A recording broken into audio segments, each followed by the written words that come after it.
मुस्लिम क्षेत्र में हर घर से 4-5 वोट कटा हुआ है। अच्छा, मुस्लिमों खास तौर पे ये बात निकल कर सामने आ रही है कि मुस्लिमों को वोट काटा गया। 13 रुपए किलो के चीनी बेचवा रही थी जो है यहाँ के युवाओं को 24-24 घंटा बंधक बना दिया जाता है कोतवाली के अंदर।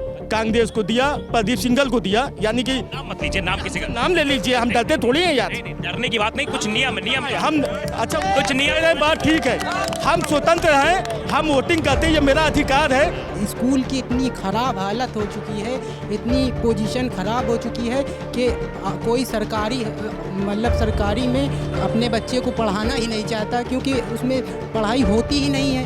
मुद्दों को लेकर वोट करेंगे। बिल्कुल वही मुद्दा है कि हमारे वहाँ जो हॉस्पिटल है उसमें कोई कर्मचारी नहीं है, पढ़ाई के लिए स्कूल हमारे पास नहीं है। इतना बड़ा कस्बा जायज़ हम वोट करने जा रहे हैं, वोट कर दिया, करने जा रहे हैं और हमारा मुद्दा है यूपी से तड़ीपारों को भगाना है। नमस्कार, दस सच आप देख रहे हैं, आपके साथ मैं हूं आदित्य कुमार। इस वक्त हम पांचवें चरण के मतदान को कवर करने के लिए आए हैं। पांचवें चरण में 12 जिलों की 61 विधानसभा सीटों पर मतदान हो रहा है और ये मतदान बेहद दिलचस्प है। अमेठी में इस वक्त हम मौजूद हैं, अमेठी के जायस में हैं और जायस यहाँ मलिक मोहम्मद जायसी के बारे में भी चर्चा होती है, बहुत सारी चर्चाएं होती है, वो करेंगे। लेकिन इस वक्त हम बातचीत करेंगे कि आखिरकार यहाँ माहौल क्या है और जनता किन मुद्दों को लेकर वोट करने जा रही है। सबसे पहले हम बातचीत करेंगे।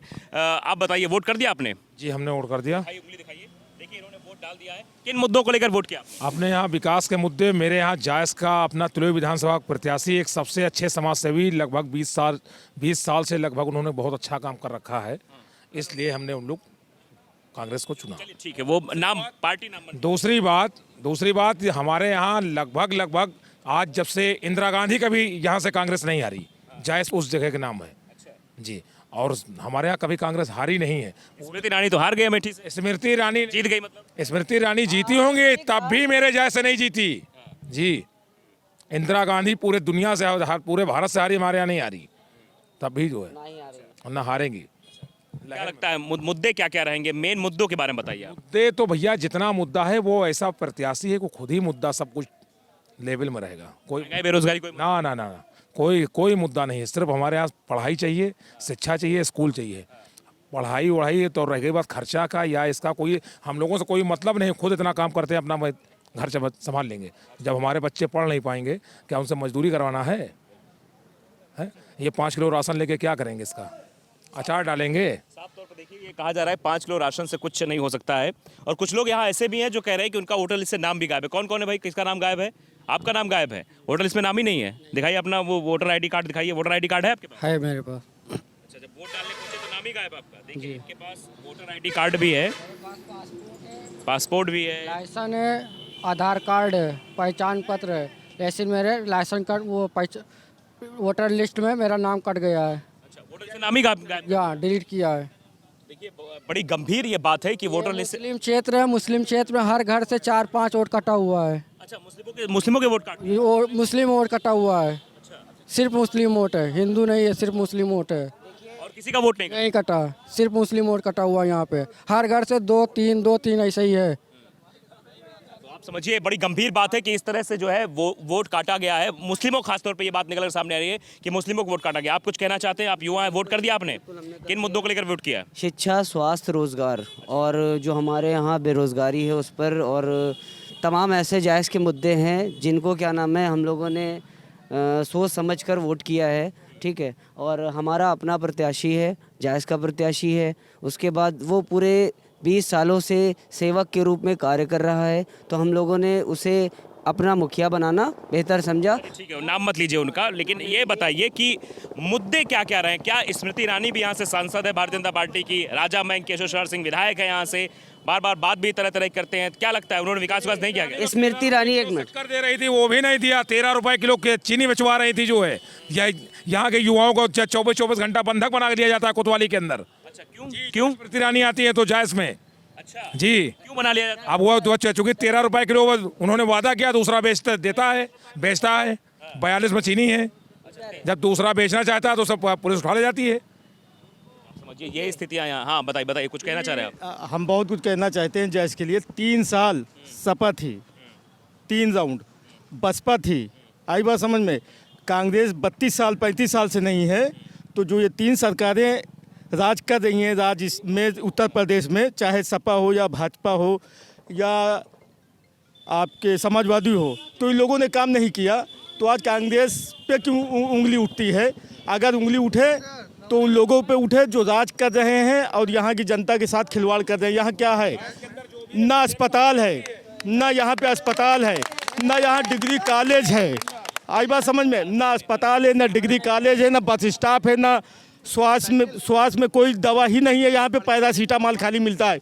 डॉक्टर आते हैं, अपॉइंटमेंट होता है, लेकिन ये 1 लाख की बस्ती है, रात में डॉक्टर नहीं रहते। तो ये सवाल जनता करेगी कि सरकार करेगी कि डॉक्टर यहाँ क्यों नहीं रहते? स्कूल है, टीचर नहीं है, तो ये सवाल जनता करेगी कि जो सरकार रहती है उनकी जिम्मेदारी होती है। जनता की जिम्मेदारी होती है कि वो अच्छे इंसान को चुने। और हम लोग प्रदीप जी को इसलिए मतलब चुन रहे थे कि ये एक अच्छा कैंडिडेट है, ये समाज की सेवा कर रहा है। पार्टी से कोई लेना देना नहीं, हमें किसी पार्टी से लेना देना नहीं है। जो अच्छा नेतृत्व करे उसको जनता को चुनना चाहिए। आपने किस मुद्दों को लेकर वोट किया है? भाई हमने तो ये मुद्दे पे वोट किया है कि ये बंदा अच्छा है, समाज सेवक है, ये समाज सेवक है, इसलिए हमने जो है इसको वोट किया। कांग्रेस को दिया, प्रदीप सिंघल को दिया। यानी कि नाम मत लीजिए, नाम किसी का नाम ले लीजिए, हम डरते थोड़ी हैं यार। नहीं, डरने की बात नहीं, कुछ नियम हम अच्छा कुछ नियम है, बात ठीक है, हम स्वतंत्र हैं, हम वोटिंग करते हैं, ये मेरा अधिकार है। तो यहाँ चोरी से तो होता नहीं मतदान गुप्त होता है, खुलेआम होता है। गुप्त मतदान होता है, नहीं होता है। हम चुनाव के नियम हम जनता है, हम अपनी पसंद का कैंडिडेट चुन सकते हैं, ये हमारा अधिकार है। इसको आप जो है बंद नहीं कर सकते। हमने प्रदीप जी का सपोर्ट किया इस वजह से कि समाज सेवक है, बस 1.5 साल। चलिए, और भी कुछ लोग, इनका नाम कटा है। नाम आप कुछ कहना चाहेंगे कुछ सुनने बात? आपका नाम कट गया? जी नहीं, मेरा नाम नहीं कटा, लेकिन हाँ मैंने वोट किया।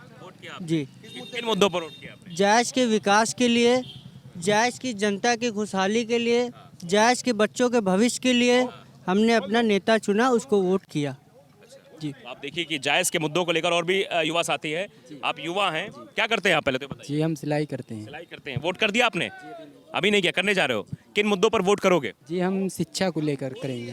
जी जी शिक्षा सही हो जाए। जी जी जैस में इस टाइम हालात ऐसे हैं कि स्कूल हैं, स्कूल में एकदम A to Z अपने बच्चे को कोई भेजना ही नहीं चाहता। इसलिए स्कूल की इतनी ख़राब हालत हो चुकी है, इतनी पोजीशन ख़राब हो चुकी है कि कोई सरकारी में अपने बच्चे को पढ़ाना ही नहीं चाहता, क्योंकि उसमें पढ़ाई होती ही नहीं है। क्योंकि इसलिए उसमें शिक्षा के स्तर में बदलाव होना चाहिए। महंगाई, बेरोजगारी, जी बिल्कुल, महंगाई बढ़ी है जी बहुत बड़ी है। जी देखिए तेल, देखिए जी तेल का रेट कितना हो गया, पेट्रोल का दाम देखिए आज कितना हो गया। जी हर चीज़ में बहुत ज़्यादा रेट बढ़ता ही चला जा रहा है। महंगाई दिन प दिन बढ़ती ही चली जा रही है। जी हम ये चाहते हैं कि जो भी सरकार आए सर, वो महंगाई को थोड़ा कम करे और शिक्षा भी हमारे लिए अच्छी हो। साफ तौर पर युवाओं का ये मानना है कि शिक्षा में सुधार होना चाहिए और साथ ही साथ बेरोजगारी जो इस वक्त चरम पर है, बेरोजगारी भी घटनी चाहिए। तो जायज़ के लोगों से बातचीत हम कर रहे हैं और जायज़ के नब्ज़ को टटोलने की कोशिश कर रहे हैं, जान रहे हैं कि आखिरकार यहाँ पे माहौल क्या है, किन किन मुद्दों को लेकर जिन्होंने वोट कर दिया उन्होंने किया है, और जो वोट करने वाले हैं वो किन मुद्दों को लेकर वोट करेंगे। तो साफ तौर पर यहाँ जनता ने नाराज़गी जाहिर की है। आप कुछ कहना चाहते हैं? बिल्कुल कहेंगे, बताइए, पूछिए आप। हम वो वोट कर दिया आपने? जी अभी नहीं, अभी 1 घंटे के किन बाद। मुद्दों को लेकर वोट करेंगे? बिल्कुल वही मुद्दा है कि हमारे वहाँ जो हॉस्पिटल है उसमें कोई कर्मचारी नहीं है, पढ़ाई के लिए स्कूल हमारे पास नहीं है। इतना बड़ा कस्बा जायस, उसमें कोई चीज़ ऐसी नहीं है कि जिसकी वजह से जायस हमारा डेवलप हो रहा है। इसके वजह से हमको वोट करना है। इंशाल्लाह अखिलेश भैया को लेके आना है। उनके राज में हम लोगों को बहुत सारी सुविधाएँ मिली हैं, तो अखिलेश भैया को हमको लेके आना है। ठीक है, दोबारा से जी कुछ कहना चाहें? हम वोट करने जा रहे हैं, वोट कर दिया आपने? करने जा रहे हैं, और हमारा मुद्दा है यूपी से तड़ीपारों को भगाना है और रोजगारी, जो बेरोजगारी फैली है, रोजगार को लाना है और अखिलेश यादव को हमको जिताना है। अच्छा, चलिए नाम मत लीजिए, लेकिन ये बताइए मुद्दा आपका बेरोजगारी रहेगा? तड़ीपारों को भगाना है, जो तड़ीपार बाहर के यहाँ पे आके बैठे हैं उनको भगाना है यूपी से। ये मुद्दा है। वोट कर दिया कि नहीं किया? वोट करने जा रहे हैं। जा रहे करने। वोट करने। देखिए, युवा साफ तौर पर कह रहे हैं कि बेरोजगारी सबसे बड़ा मुद्दा है। हम गांव जहां गए, हमने जब मुद्दे की बात की तो मुद्दा यही निकल कर आया, बेरोजगारी, महंगाई और किसान परेशान। ये सब चीज़ें साफ तौर पर दिखाई देती है और इसीलिए हम नब्ज़ टटोल रहे हैं, इसीलिए हम पूछ रहे हैं कि आखिरकार अमेठी, क्योंकि ये कहा जाता है गांधी परिवार का ये गढ़ है और यहाँ से साफ तौर पर जो है इस बार फिलहाल चुनाव हार गई। यहाँ पर इस बार फिलहाल स्मृति ईरानी चुनाव जीत गई थी, लेकिन विकास के नाम पर यहाँ शायद कुछ नहीं हुआ, इसीलिए आज जनता नाराजगी जाहिर कर रही है।